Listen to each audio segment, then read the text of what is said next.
Today we are talking about Ronald Reagan's Star Wars program. This was initiated in 1983, which was actually also coincided with the height of popularity of the Star Wars movies, hence why the program was nicknamed the Star Wars program. Let's talk a little bit about what it actually was. So during the 80s, Ronald Reagan initiated what was actually known as the Strategic Defense Initiative. It was an anti ballistic missile program that was designed to shoot down nuclear missiles in space. Literally, that's what he wanted to do. SDI sought to create basically a space based shield that would make nuclear missiles obsolete because the country that they were being shot at would be able to basically intercept them and destroy them.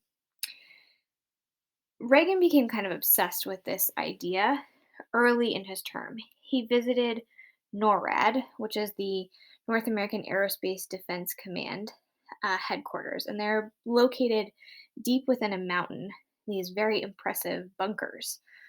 Reagan was really impressed with the extent of the fortifications, so he asked the general in charge if a nuclear missile from the Soviets came here, what would happen? And he was surprised that the answer was, well, if it actually landed in the mountain, we would all die. It wouldn't matter. Like the extent of the fortifications would not matter.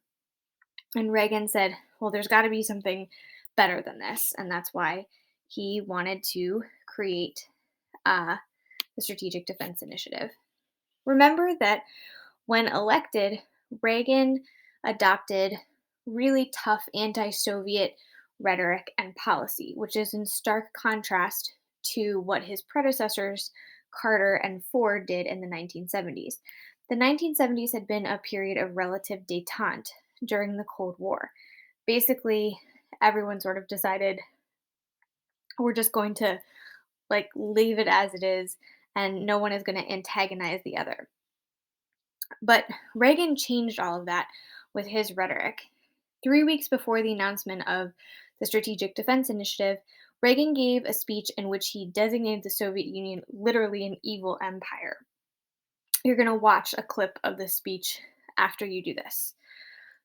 So, an anti ballistic missile system like the one that he wanted to create would basically give the United States complete protection from the Soviet Union.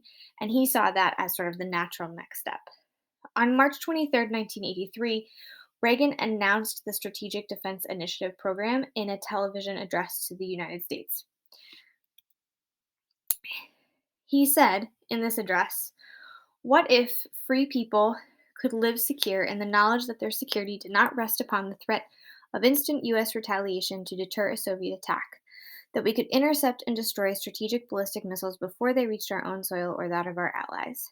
I call upon the scientific community in our country, those who gave us nuclear weapons, to turn their great talents now to the cause of mankind and world peace, to give us the means of rendering these nuclear weapons impotent and obsolete. Now, Reagan's announcement actually came as a big surprise to many of even his closest advisors because they had not actually been given advance warning that SDI was something that he was actually going to pursue and certainly not advertised to the entire country. The Secretary of State at the time recalled, I know the aftermath the next day in the Pentagon where they were all rushing around saying, what the hell is strategic defense? Additionally, the reaction internationally was not positive. So, the Strategic Defense Initiative threatened to undermine the deterrence policy of mutually assured destruction, or MAD, that had been established throughout the 1960s and 1970s. In 1972, Nixon and the Soviet Premier Leonid Brezhnev had signed the Anti Ballistic Missile Treaty, or ABM, which had created essentially like some stability between the two countries. The two superpowers, the United States and the Soviet Union, had successfully developed intercontinental ballistic missiles, or ICBMs, in the decades before this, in the 60s and 70s. And these weapons would be very difficult to destroy, even in a preemptive nuclear strike. So the Americans and the Soviets were sort of at this equilibrium. Neither country could attack the other without the strong probability that both sides would be completely annihilated if that happened. The ABM treaty that was signed in 1972 essentially limited both countries to have one ABM system to protect its capital and another to protect an ICBM launch area. And both countries agreed not to develop, test, or deploy additional ABM launchers. Basically, this treaty recognized the reality that an anti ballistic missile system would actually make both sides less secure because it undermined the balance of mutually assured destruction, which is essentially what SDI would do. The United States' allies, particularly NATO allies in Europe, were also really alarmed because throughout most of the Cold War, American nuclear power was the primary deterrent which prevented a Soviet invasion of Western Europe.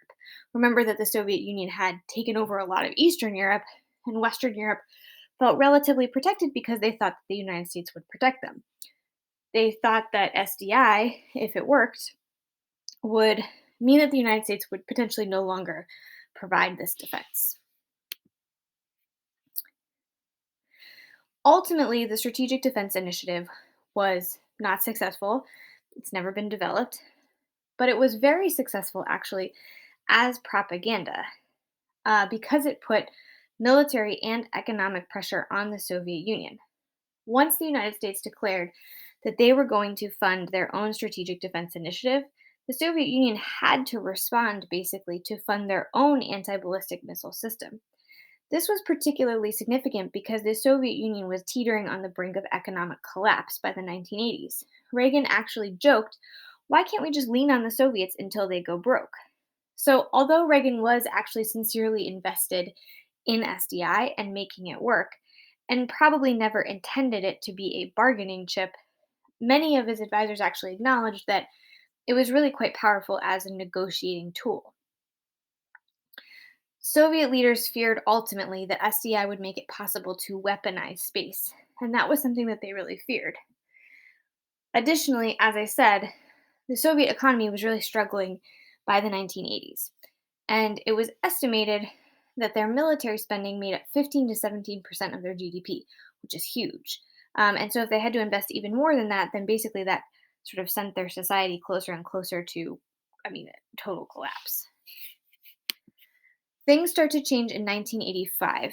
A reformer named Mikhail Gorbachev comes to power, and he actually decides to cut military spending, particularly the anti ballistic missile program that they had developed in response to SDI. Gorbachev said maybe we should just stop being afraid of SDI. We are sort of obsessed with it, and they're pursuing this to wear us out, they being the United States.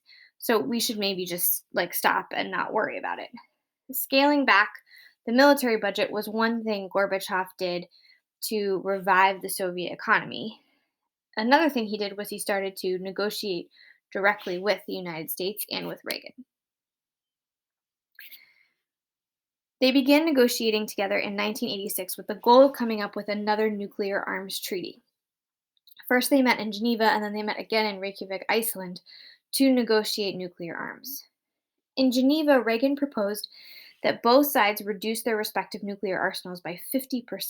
However, Reagan was unwilling to surrender the Strategic Defense Initiative, and that meant that the negotiations overall were essentially a non starter.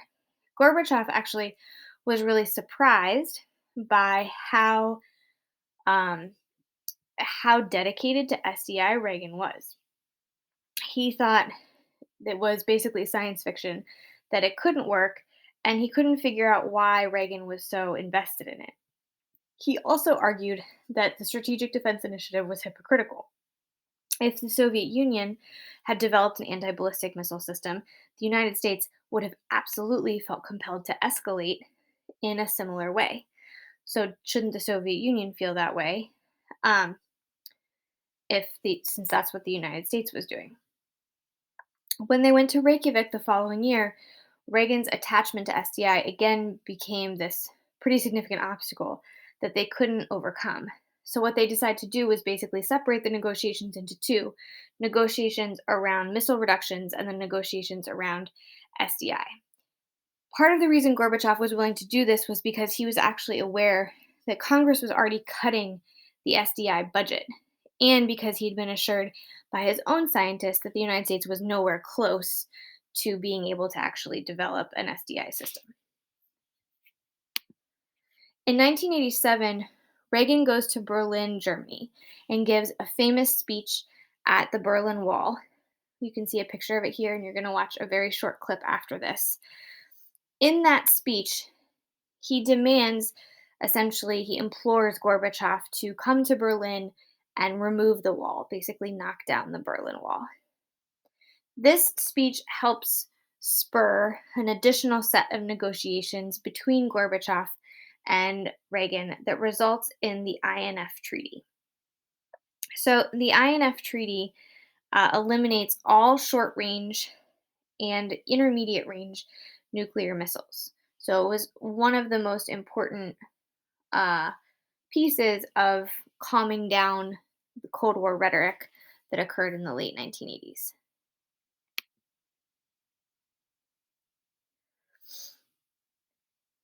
Once Reagan leaves office in 1988, funding for the Strategic Defense Initiative basically just plummets. There's not anyone really advocating it. The program isn't ever officially canceled. It's renamed under Bill Clinton. And then in 2001, President George W. Bush actually announced his administration's intent to withdraw from the treaty, from the Anti Ballistic Missile Treaty. Um, Basically, under the auspices that more and more countries were developing long range ballistic missiles, and that the United States had to be able to defend itself. The Anti Ballistic Missile Program then was once again renamed as the National Defense Agency, which still exists today. Um, it still hasn't come up with any significant results, but it is continuing to research the kinds of things that Reagan wanted, just with significantly less emphasis and funding. In 2018, Russian President Vladimir Putin criticized the United States' decision to withdraw from ABM and asserted the ability of Russian nuclear forces to basically get through any potential anti ballistic missile system. So, thus far, it has not necessarily been a success. So, what you're going to do now is you're going to look at the two clips from the two speeches that Reagan gave, the Evil Empire speech in 1983, and then the Berlin Wall speech in 1987. And what I want you to focus on, they're super short clips, is how his rhetoric changes from the early 80s to the late 80s.